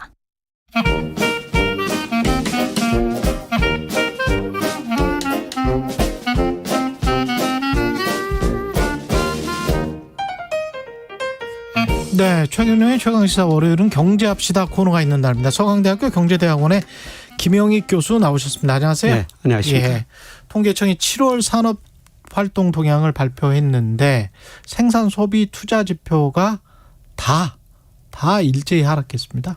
예, 네. 우리가 지금 경기가 안 좋다고 그러는데요. 통계로 그런 거 증거들이 나오고 있습니다. 네. 예, 통계청에서 7월 산업활동 동향을 발표했는데요. 예, 생산이 전월 대비 0.7% 특히 제조업이 많이 감소했습니다. 예, 그리고 가장 중요한 게 그동안 지난 1분기 우리 소비가 증가하면서 어느 정도 경제 성장에 기여했는데요. 그렇죠. 소비가 큰 폭으로 감소하고 있습니다. 소비도 감소했다. 예, 주로 내구재 중심으로 3.2%나 감소했고요. 예. 여기다가 투자가 정말 큰 폭으로 감소했습니다. 그랬나요? 8.9%나 설비 투자가 감소했습니다. 예, 지금 무서워서 돈을 못 쓴다는 거죠? 예, 그렇습니다. 공장 증설을 못 하고 기계 못 사들인다 이런 말입니다. 예. 설비 투자 11년 만에 마이너스 8.9%가 11년 만에 가장 큰 폭의 하락률이군요. 예. 설비 투자가 왜 이렇게 감소한가? 그 가장 중요한 요인은 기업들이 한국에서 설문조사를 해보면요. 왜 이렇게 심리가 위축됐냐 물어보면은 미래에 대한 경제 불확실성이 굉장히 높다. 예, 그리고 지금 당장 현재 문제예요. 재고가 너무 많거든요. 재고가 너무 많다. 통계청에서 재고 출하 비율이라고 발표하는데요. 이게 높으면 수치가 높으면은 출하 물건 파는 거에 비해서 재고가 높다는 겁니다. 그런데 이게 지난 4월에 130%에서 7월에 124% 좀 낮아지고는 했습니다만은 근데 97년 외환위기 때보다도요. 우리 기업들이 재고를 더 많이 가지고 있습니다. 그렇군요. 재고를 이렇게 많이 가지고 있다 보니까 생산을 줄일 수밖에 없고요. 또 투자도 할 수 없는 상황이죠. 그렇군요. 이게 재고가 이 정도로 많이 쌓이면 떨이 판매나 이런 거를 할 수밖에 없을 거 아니에요? 기업들 입장에서는. 그죠? 예, 그렇습니다. 그래서 우선 생산을 줄이고 가동률을 줄이고 떨이 판매 이런 것도 일부 기업들이 하고 있는 거죠. 예. 그다음에 8월 수출입 현황도 관세청에서 발표를 했는데 이쪽도 별로 안 좋습니까? 예, 수출이 작년 11월부터 계속 감소하고 있어요. 예. 8월에도 8.4% 전년 동월 대비 감소했었습니다. 수출이 그런데 감소. 무역 수지는 6월부터 계속 흑자를 내고 있습니다. 그런 거 수출이 증가했기보다는 수입이 그동안 원자재 가격 하락하고 우리 내수 소비 투자가 안 좋으니까 수입이 줄어들고 있기 때문에요. 무역 수지는 흑자를 이루고 있습니다. 이래서 불황형 흑자다 이런 이야기가 나오고 있는데요. 수입이 준다는 거는 수입해서 우리가 가공해서 수출을 하는데 수입을 하는 양 자체가 줄었다는 거잖아요. 예, 그렇습니다. 그러면 뭐 그 아까 설비 투자랑 거의 비슷한 거네요. 설비 투자가 마이너스 8.9% 줄은 것처럼 예. 공장이 잘 가동이 안 되고 있다는 그렇죠. 그런 그래서 말이에요. 이제 수입이 줄어들고 거기다 소비도 안 되니까 소비재 수입도 줄어들면서요. 예. 예. 우리 경제가 지금 상당히 어려운 상태입니다. 심리 지수들은 어떻습니까? 역시 심리 지수도 안 좋아요. 소비 심리는 그래도 괜찮은데요. 예, 그런데 사실 경기를 소비자보다는 기업들이 더 빨리 체감하거든요. 그렇죠. 예. 그런데 한국에서 기업 경기 실사 지수를 발표하는데 이게 8월에 67로 굉장히 낮습니다. 예, 특히 제조업 경기가 나쁘고요. 예. 제조업 중에서도 수출 기업이 내수 기업보다 더 나쁘다고 대답하고 있어요. 수출 기업이 지금 64입니까? 예, 64로 나와 있는데요. 이게 언제 수준이냐면은 2008년 글로벌 금융위기, 미국에서 금융위기가 있었던 그렇죠. 해죠. 예, 그때 이후로 내수 기업보다 수출 기업이 더 경기를 안 좋다고 대답하고 있습니다. 예, 그만큼 수출도 지금 어려운 상황이다. 이렇게 지금 볼 수가 있겠습니다. 그러니까 내수 기업은 주로 이제 국내 소비고, 예. 네, 수출 기업은 수출인데 64, 69, 64가 2008년 금융위기 이후에 처음이다. 예, 참고로 64라는 의미는 뭐냐면요. 예. 이게 100이었을 때 좋다, 나쁘다 대답한 사람들이 같다는 의미인데요. 그렇죠. 예. 예, 그런데 100이하고 64니까 나쁘다고 대답한 기업이 좋다고 대답한 기업보다 훨씬 더 많다는 의미가 되겠습니다. 그러네요. 예. 그러니까 100이거나 90 몇이거나 그 정도가 돼도 아유 뭐 그렇게 그냥 그럭저럭이네 뭐 이런 정도의 상황일 텐데 그것과 이제 64니까 제가 많이 봐왔던 수치도 80대나 그래도 한 90대 왔다 갔다 100 위에까지 올라가는 경우는 별로 못 봤던 없습니다. 거 없었던 것 같고요. 예, 가가 장기 평균이 한 79 정도 그랬죠. 돼요. 예. 그러니까 80대를 많이 봤던 것 같은데 64면은 좀 많이 위축돼 있네요. 예, 심리가 많이 위축된 상태입니다. 예. 어떻게 진단하세요? 이걸 뭐 위기라고 봐야 될까요? 예, 이런 통계가 보여주는 것처럼 경기가 굉장히 나쁩니다. 예, 그런데 그 구조적인 측면하고 사이클적 측면에서 봐야 될 텐데요. 구조와 사이클. 예, 구조적 측면에서 보면은 우리 잠재 성장률이 좀 2% 안팎으로 떨어졌어요. 1980년대 우리 잠재 성장이 10%였거든요. 예. 예, 그런데 주로 노동이 감소하기 때문에 2% 안팎으로 지금 떨어진 거고요. 인구 감소입니까? 생산활동 주로 인구 생산 감소? 인구가 감소했기 때문이고요. 우리 기업들이 투자도 별로 안 하고 생산성도 정체되어 있기 때문에 지금 잠재 성장이 이렇게 많이 떨어진 거거든요. 자본 투자도 안 한다. 불확실성 때문에. 그렇습니다. 예. 그래서 우리가 잘해야 지금 2% 성장 시대에 접어들었는데요. 그런데 단기 순환 사이클로 보니까 또 경기 침체 국면이라는 겁니다. 게다가 그래서 구조적으로도 안 좋은데 단기 순환 사이클상 침체 국면이다. 예. 그래서 현재의 경기는 뭐 체감뿐만 아니라 실제 통계도 이렇게 좀 나쁘게 나오고 있는 겁니다. 근데 우리가 뭐 그 마이너스 성장 2분기 이상 해야 경기 침체 이렇게 이야기를 했었잖아요. 예. 예. 근데 이제 그렇게 아주 엄격하게 따지면 침체라고 말하기는 힘들지만 하여간 경기가 하강 국면인 건 사실이다. 예, 그렇습니다. 예. 근데 경기 이 하강 국면이 얼마나 오랫동안 지속될까요? 어떻게 보십니까? 예.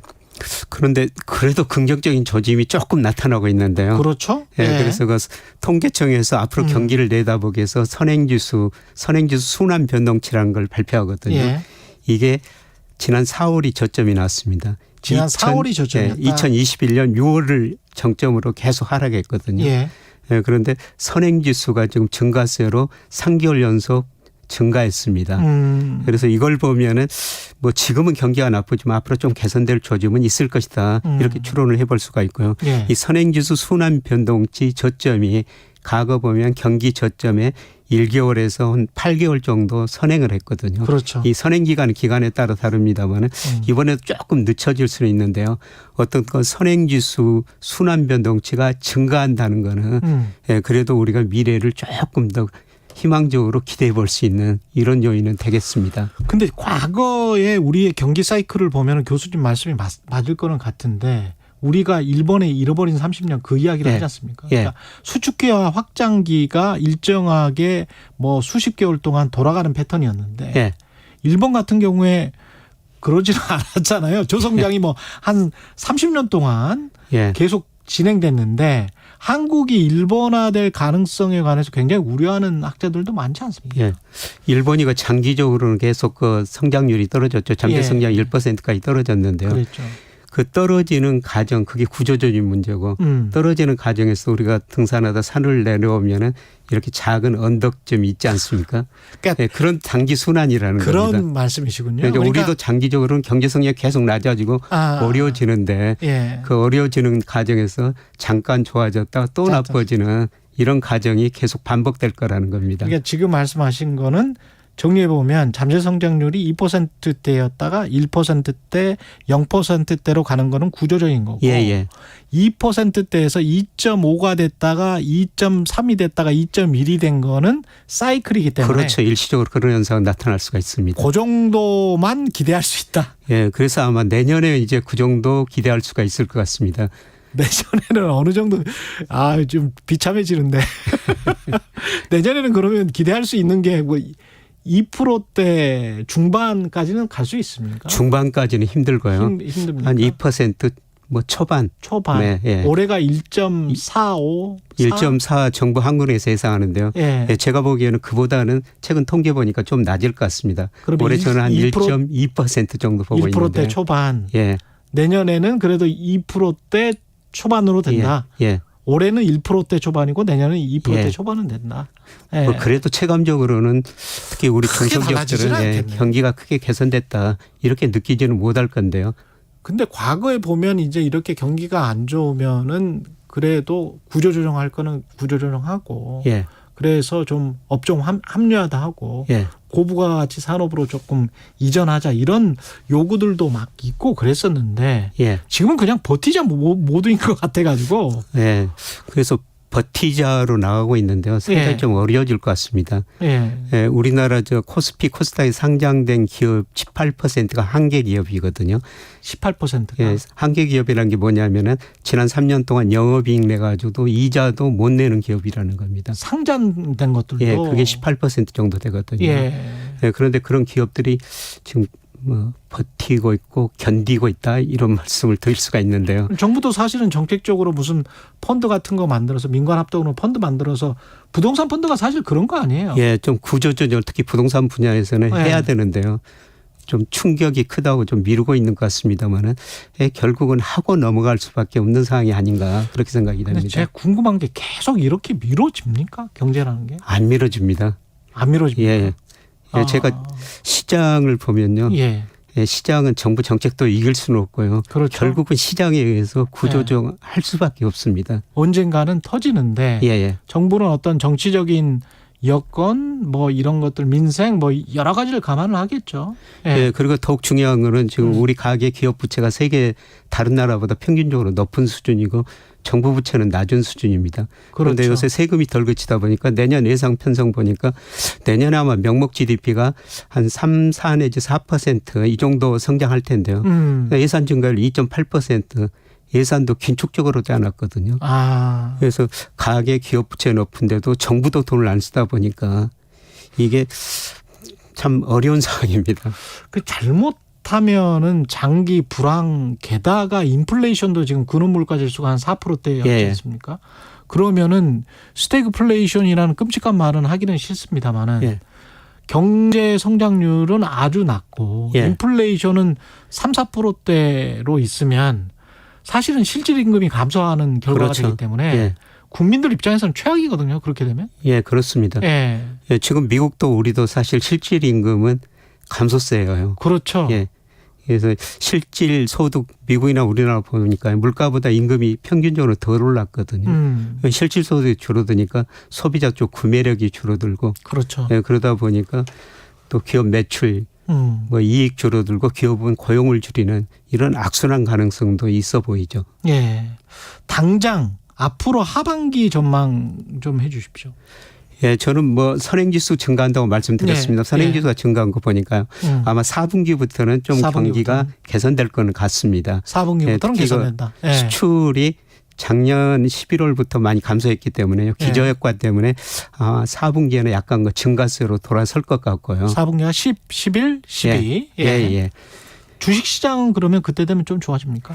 뭐 한 번 더 어려워질 것 같은데요. 단기적으로 한두 달은. 한두 달은? 9월, 10월은 좀 어려울 것이다. 이유는 뭘까요? 지금 기업 실적들이 굉장히 안 좋고요. 기업 실적이 안 좋다.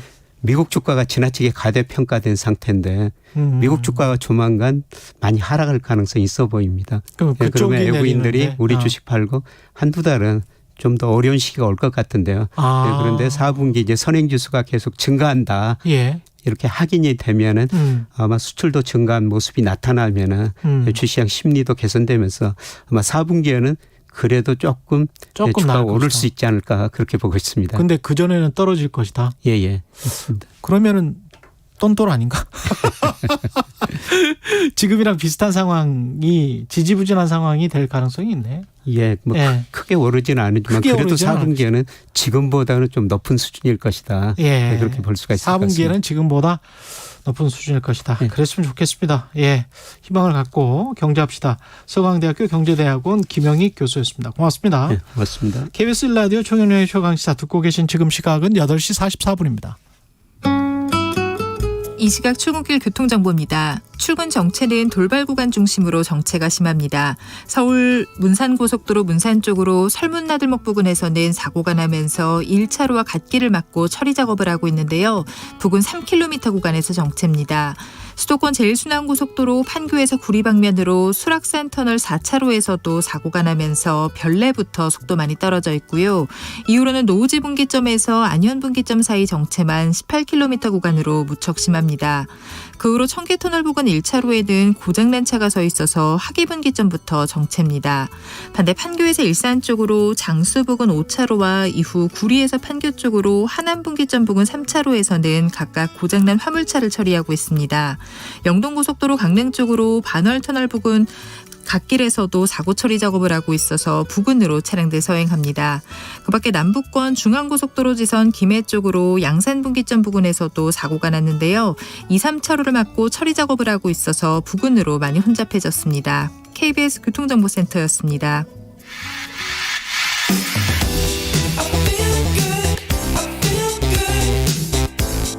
세상에 이익이 되는 방송 최경영의 최강시사. 네, 신림역 흉기 난동 사건 이후 최근 무차별 범죄 등이 잇따라 일어나고 있습니다. 이상동기 범죄의 사회적 배경과 제도적 방안 무엇일지 짚어보겠습니다. 범죄과학연구소 대표시고요. 표창원 한림대학교 융합과학수사학과 특임교수 전화 연결돼 있습니다. 안녕하세요, 교수님. 네, 안녕하세요. 예, 한림대학교로는 언제 가셨어요?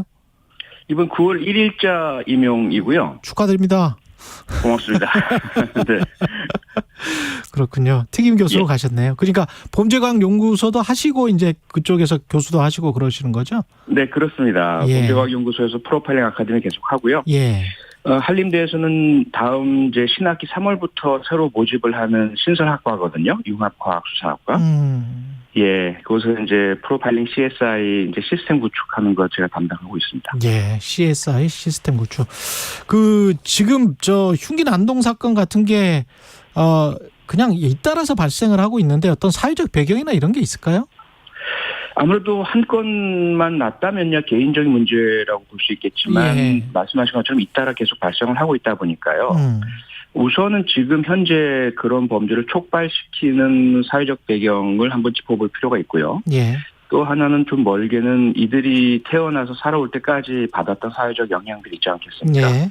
그런 사회적 병리 현상 차원에서도 짚어봐야 될 것으로 보입니다. 예, 사회적 배경에는 뭐가 있을까요? 구체적으로? 우선 최근에는 우리 사회가 뭐 갈등과 분노가 극한으로 치닫는 사회잖아요. 그러다 보니까 다른 때 다른 사회에서는 그냥 혼자서 잠재하고 있을 만한 그런 분노들도 이렇게 터져 나올 수가 있고요. 또 하나는 극히 일부이긴 하지만 망상형 정신질환자들에 의한 범행도 좀 나오고 있지 않습니까? 그건 우리 사회가 우리의 어떤 경제적 수준에 걸맞지 않은 정신질환자의 공적 관리 시스템의 미비. 이것이 또 하나의 원인이라고 볼 수 있겠죠. 다른 나라들 같은 경우는 선진국들이 망상형 정신질환자 말씀을 하셨는데 어떤 공적 관리 시스템이 있습니까? 있죠. 대표적으로 미국 뉴욕에서 1999년에 여성 기자분이 지하철역에서 갑자기 뒤에서 남자가 떠미는 바람에 그 달고는 전철에 치여서 사망한 사건이 있었거든요.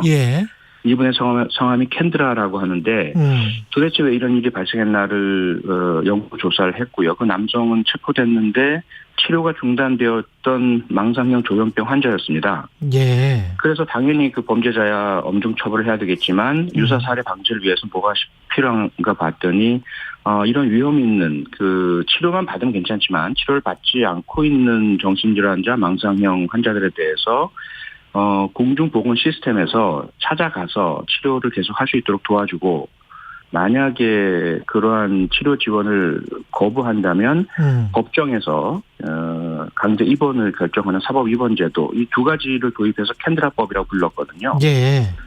유사한 이제 사례들이 뭐 영국, 프랑스, 독일 다 있습니다. 일본도 마찬가지로 정신과 병원의 병상 확대, 응급 병상 확대, 또 정신과 병원의 중증 환자 병상 확대, 이러한 쪽의 예산을 확대 투입을 하면서 이런 범죄 방지를 위한 노력을 해왔고요. 그럼 사법 입원 제도 같은 게 우리나라에는 없는 건가요? 없죠. 없고요. 우리는 아시지만 2017년에 이미 진주에서 안인득이라는 망상형 조현병 환자가 여러 차례 이웃 주민들 불안케 하고 공격하다가 결국은 불 지르고 대피하는 주민들을 칼로 찔러서 여러 명을 사망케 하는 참극을 벌였지 않습니까? 예. 그 사건이 발생했는데도 불구하고 이후에 제대로 된 대응이 없었습니다. 그럼 결국 분당 서현역 최원종 사건 같은 경우는 이미 예견된 사건 아니겠느냐. 그리고 그는 전에도 망상형 인격장애 정신과적 진단 받았고 입원 치료 공유 받았고 스스로가 치료를 중단하고 있던 상태였거든요. 거기에다가 SNS에다가 칼 들고 다닌다, 뭐 공격하겠다 예고까지 올렸었고요. 그런데도 막지 못했던 것은 그만큼 우리는 그런 미국 캔드라법이 가지고 있는 치료 지원제도 없고요. 그리고 사법 입원제도 없고요. 그리고 지금 정신과 일선에서는 병상 부족에다가 정신보건복지법상의 강제 입원 요건이 너무 까다롭고 가족에게만 모두 떠맡기고 있다라는 이제 불만의 목소리가 계속 나오고 있거든요. 그런데도 아직까지 그 개선의 여지가 전혀 보이지 않고 있습니다. 그 이상동기 범죄의 원인으로 게임을 지금 지적하는 분들도 있는 것 같은데 동의하십니까? 전혀 동의할 수가 없죠. 동의할 수 없으세요? 예를 들어 조선 같은 범죄자가 신림역 사건 범인이요. 게임에 몰두한 적이 있다. 그럼 그가 게임에만 몰두했느냐? 종합 격투기에도 몰두했었고요. 그리고 실직 상태였고요. 스스로 일하다 그만두고. 그럼 그 모든 것들 하나하나를 원인으로 짚어낸다면 우리 사회 원인 아닌 게 없겠죠? 실직이 원인일 수도 있네요. 그렇게 되면. 그렇죠. 그렇게 보다 모든 실직자가 다 잠재적 범죄자인가요? 그렇게 볼 수 없잖아요. 그렇죠. 그리고 특히나 이러한 게임이나 영화에 대해서의 원인론 한 20여 년 전에 이미 제기가 돼서 과학적 근거가 없다는 것이 확인이 됐고요. 그렇군요. 범죄 동기를 가진 자가 게임이나 영화를 보다가 그와 유사한 방법을 모방할 수는 있죠. 하지만 범죄 동기가 없는 자, 범죄를 저지르려고 하지 않는 자가 게임이나 영화를 보고 갑자기 범죄자로 바뀌는 그런 마법 같은 힘은 게임이나 영화에는 없습니다. 만약에 그런 힘이 있다면 우리가 게임이나 영화 만들어서 세상 이미 평화롭게 만들고 모든 문제 다 해결했겠죠. 근데 사법 입원제도 같은 게 잘못 또 악용이 되면 인권 침해가 될 우려도 있고 그 판단을 굉장히 엄정하게 해야 될 것 같다는 생각이 드는데요. 어떻게 보세요? 그렇죠. 그런 어려움들이 1999년에 미국에서 캔드라법 도입될 때 이미 검토가 되었고요. 우리나라 같은 경우에도 우려가 제기되는 것이 법원은 정신과 전문가가 아닌데 법원에서 사법 입원 결정한다는 게 오히려 인권 침해 아니겠느냐라는 우려인데요. 그래서 일반 법원에서 하면 안 되고요. 정신과적인 그 진단을 전문으로 하는 정신건강심판원이라든지 이러한 형태의 전문 사법기구를 만들어야죠. 그래서 그 미국도 캔드라법에 의해서 사법 입원 결정을 할 때는 그러한 전문적인 교육 훈련을 받은 판사와 함께 정신과 전문의 그리고 해당되는 그 환자 이를 대변하는 사람 모두 나와서 충분히 논의해서 결정하거든요. 그런 조치를 취해야지 그런 우려가 있다고 해서 아예 시도도 하지 않는 것은 사실 그냥 방치하는 거죠, 문제를. 그리고 흉기 난동 사건이 벌어졌을 때 경찰의 대응과 관련해서 정부 방침이 현장 경찰에 뭐 저위험 권총을 보급하겠다. 이거는 어떻게 보십니까? 저는 원인과 전혀 관계없는 생뚱맞은 진단인 것 같고요. 예. 그리고 현장에서 권총을 못 쏴서 조선이나 최원종을 못 막았나요? 일 벌어진 뒤에 그들은 저항 없이 경찰에다 수면했죠. 경찰에 저항하는 극히 일부의 범죄자들이 현장에 있을 때 경찰관에게는 경찰봉, 테이저건, 심할 경우는 실탄 사용 각각의 단계별로 이미 경찰관 직무집행법이라든지 그 이후에 그 실행 매뉴얼에 다 나와 있고요. 문제는 현재 있는 경찰 장구들을 사용했을 때에 그 정당성에 대해서 법원에서 너무 좀 인색하게 본다든지 혹은 나중에 경찰관 개인에게 책임을 묻고 구상을 한다든지 이런 것들이 문제인 것이지. 이 뭐 저위험 권총이 없어서 못 막았고 있으면 그런 것 미연에 방지할 수 있고 이런 것은 아닌 거죠. 지금 상황이 우리나라에서는 경찰이 뭐 위급한 상황에서 권총을 쐈는데 뭐 사람이 어떻게 잘못됐다거나 그랬었을 때 경찰이 혼자서 개인이 책임을 져야 되는 그런 구조가 돼 있나요? 과거에 그런 구조였고 그 부분을 바꾸기 위해서 이제 2019년부터 경찰관 직무집행법을 개정을 했죠. 그래서 경찰관의 직무집행 상이 발생한 그 손실에 대해서는 손실 보상을 할 수 있도록. 그러면 이제 경찰관 개인에게는 이제 구상을 하지 않아도 되는 법적 근거는 마련되어 있습니다. 그런데 여전히 우리 사회의 시선이라든지 사법부나 경찰 내부의 그런 손실은 국가적으로 보상을 하겠지만 만약에 그렇게 부상을 입거나 목숨을 잃은 분 쪽에서 해당 경찰관을 대상으로 형사상의 그런 소를 제기한다거나 민사상 손해배상 청구 소송을 제기한다거나 이렇게 되면 그건 또 개인의 송사가 되기 때문에 현장에서 많이 위축되어 있는 것은 사실이죠. 그렇군요. 그리고 마지막으로 그 법무부가 가석방 없는 종신형을 추진 중이고 대법원은 사실상 반대 입장을 냈는데요. 어떻게 보십니까, 교수님은? 저는 사형을 존치 않은 채 가석방 없는 종신형을 추가로 도입한다는 것은 저는 무리하다고 보고요. 그동안 우리 사회에 계속 진행되었던 사형제도 폐지를 과감하게 하고 어차피 집행도 못 하는데요. 그 대신에 이제 가석방 없는 종신형을 도입을 해서 실질적으로 사회에 도저히 복귀할 수 없는 참혹하고 잔혹한 그 피해를 유발한 간혹 범죄자들은 영구히 구금 상태에 두는 것 이것이 바람직한 대안이라고 생각합니다. 그러니까 엄벌제도하고 범죄 예방 효과하고는 관련성이 있습니까? 학술적으로는 어떻습니까? 범죄학적으로는 관련성이 입증되지 않았고요. 그렇습니다. 그래서 엄벌은 범죄 예방으로서가 아니라 가해자가 저지른 범죄에 대한 상응하는 처벌 그리고 피해자가 납득할 수 있는 처벌이라는 차원에서 이루어져야지 엄벌한다고 범죄 예방된다고 기대했다가는 큰 코 다치는 거죠. 여기까지 듣겠습니다. 표창원 범죄과학연구소 한림대학교 특임 교수였습니다. 고맙습니다.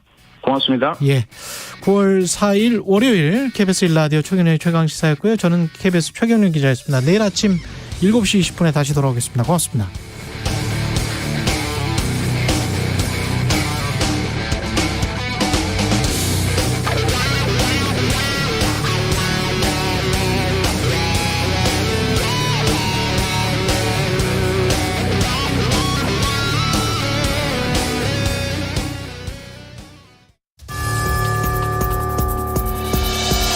해마다 여름철이면 장마와 집중호우 등으로 많은 피해가 발생합니다. 집중호우가 시작되면 라디오나 TV를 수신해